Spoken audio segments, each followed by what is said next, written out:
You've probably heard this 1,000 times. Gen Z is obsessed with being authentic, but it's not a trend, it's a survival reflex. Here's what's really going on.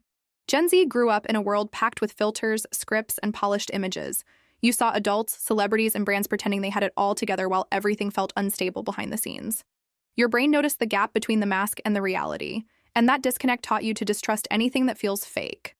So, authenticity became your safety check. If someone is real, they're more likely to be honest, reliable, and safe. If they're over-polished, your mind flags, be careful. This could be hiding something. There's also a deeper need underneath: closeness. You're a generation wired for connection, but also deeply aware of fakeness online. So when you say, "I just want to be real," you're actually saying, "I want to feel seen for who I actually am, not for who I am supposed to be." That's why disingenuous posts, forced positivity, or perfect performances trigger you. They don't feel like connection.